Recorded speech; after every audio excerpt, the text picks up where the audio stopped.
everyone, thanks for pressing play there and checking out the channel. If it's your first time here, if you wouldn't mind subscribing, thumbs up, I would appreciate it, get some exposure to the channel. Today I'm going to be talking about the magnetic ride calibration that GM has out. It's for all Corvette owners. I think they have the calibration up through 2017, maybe 2018, non-Z07. So anyway, I'm going to get mine done today. Going to head out to the dealer.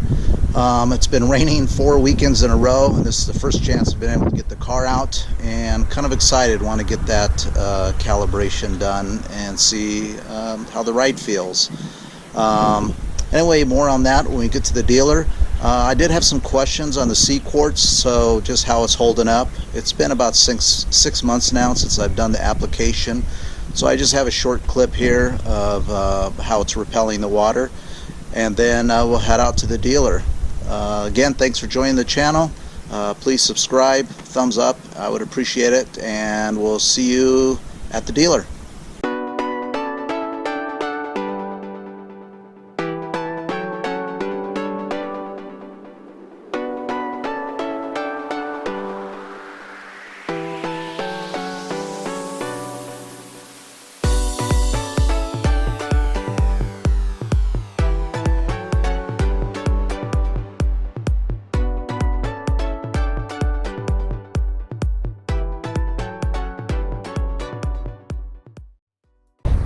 Hey everybody, we're at the dealership here, and let's take a walk around and let's look at some Camaros and some Corvettes. Let's check it out.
So those folks there are looking to buy that Z06 actually.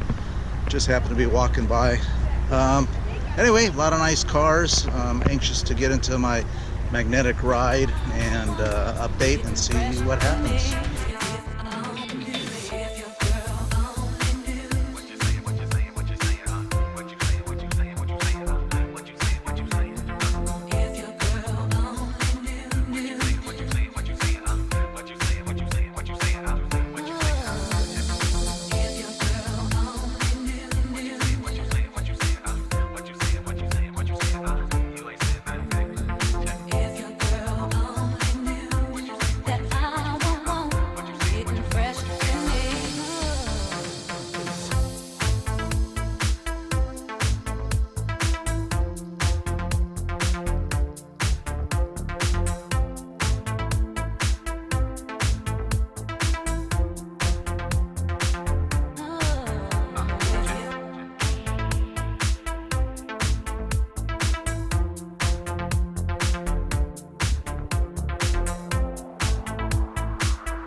that I won't if she knew that I won't getting fresh with me.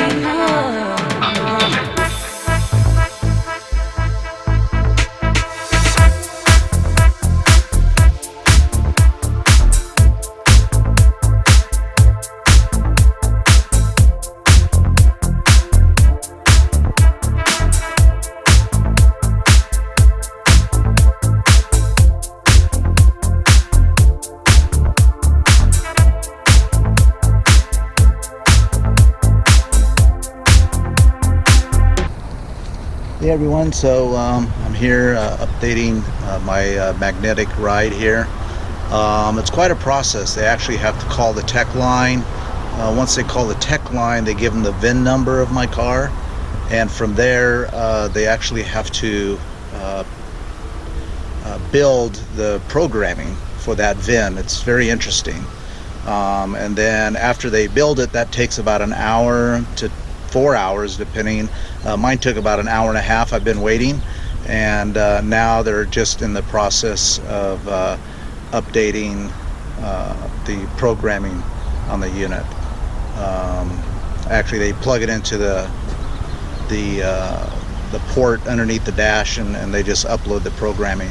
What it's going to do, basically, from what I understand, is when you're on a parking lot, anything under 25 miles an hour is a much smoother drive and very easy over the bumps, so you don't have any issues there. Anything over 25 miles an hour, there's an adjustment on the tour mode, much softer ride going over bumps, and same thing with the sport mode.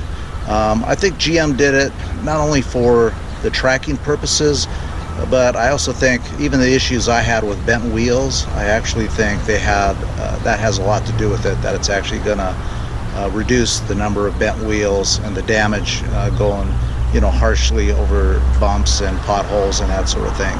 But anyway, we'll see. Once I jump in the car and drive it after they do the update, I will give you more information and let you know what I feel. The car also has to sit for 8 to 10 hours, so can't do too much spirited driving. They say that I have to get it into the garage and just let it sit there for 8 to 10 hours. There's a temperature adjustment that happens, but as I drive it, I'm sure I'll feel a difference.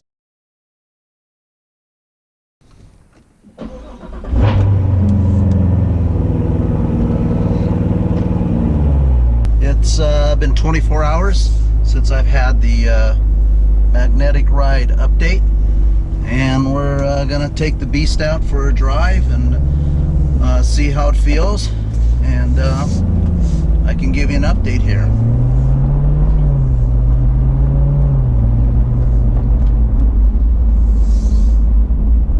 So it's cold out. Well, not cold, it's 60 degrees out in California. Out here that's cool, I guess. So I got to warm up the tires a little bit. But immediately after I picked up the car and I did drive it here, and now that it's sat over the 10 hours for the temperature calibration, I can definitely tell a difference both in touring mode and in sports mode. So right now I have it in sports mode. Still firm like it was before, but I can't say it actually, I don't know, felt smoother is the only way I can describe it. It's not really soft, it still has that firmness to it, but there's definitely an improvement, especially going over bumps or rough roads.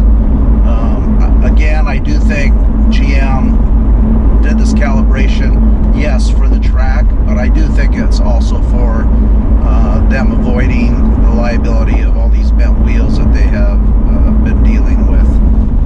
So I'm going to switch it over to touring now and see how it feels.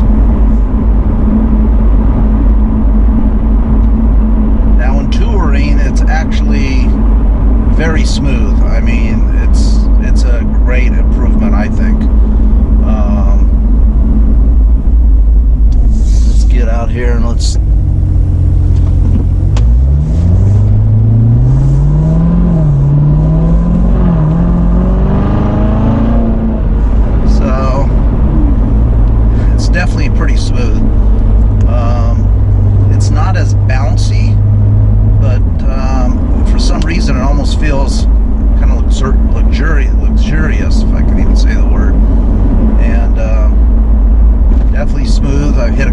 bumps there that probably would have been more jarring. So I do think there is an improvement. As far as handling goes, I know when I went into sport mode, the steering wheel in sport mode did feel heavier, is the only way I can describe it. Don't want to say it's hard to turn, it was always firm, but it almost seemed like they've updated the steering somewhat, and that could just be the shocks themselves are firmer.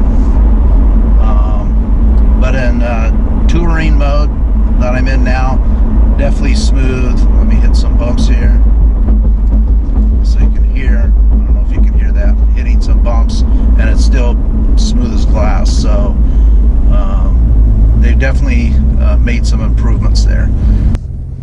Okay, so we're in this parking lot doing the 25 mile an hour test on the car. Seeing if we can get through a couple speed bumps here. See what we feel here. Here's one. Actually pretty good. I think that is an improvement. But also, when you hit some of these rough roads like I'm on, there you go, hit some bump there. It's actually more forgiving. Let's switch over to sport mode here.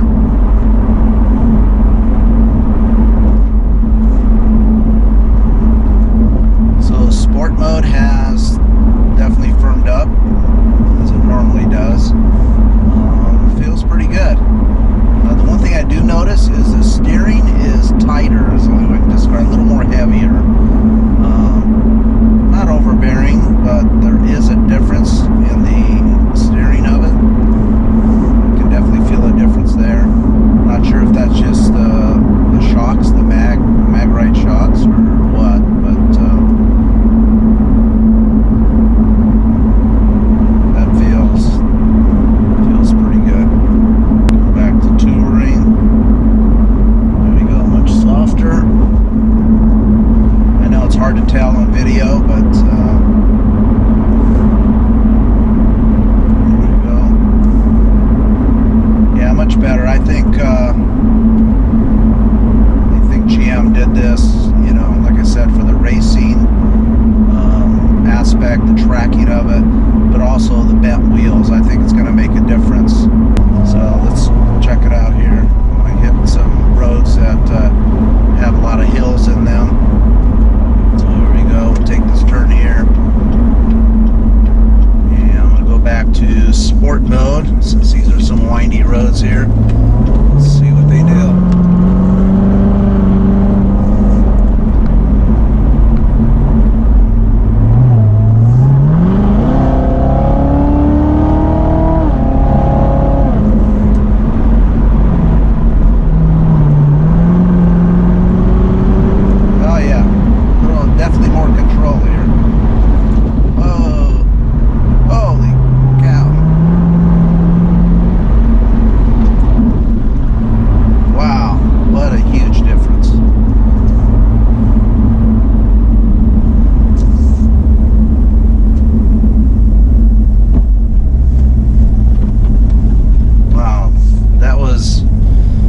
Quite something.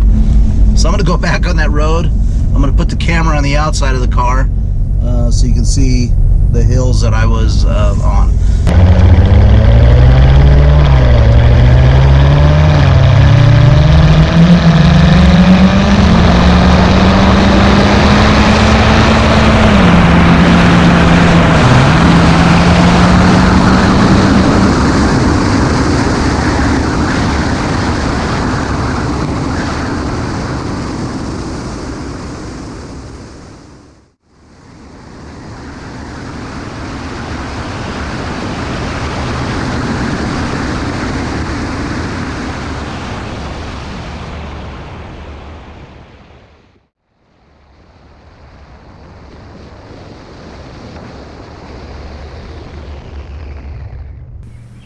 Well, there you have it. Hope you've enjoyed the video. Thumbs up, subscribe if you haven't yet. Would I do this calibration like I said? Yes, I would. It's worth the $350. It's going to be on the car for a lifetime. So I've enjoyed it. I think as I drive it more, I'll know more about it. I just took a short drive here to video it here. So if you guys have any questions, feel free to leave comments. Ask me questions. I'd be happy to answer them. The process at the dealership, so on and so forth. I did bring a piece of paper with me. I found it on the Corvette forum, and it's pretty much the bulletin for them to do it and how they need to do it and what the processes are. So I brought that to them because some of these dealers, they don't even know that it even exists. So for all of those with Corvettes that want to get this done, I'd recommend that. If I can get it in the document and put it in the description, I'll do that. So until next time, hopefully you have a great week and enjoy. Have a good one.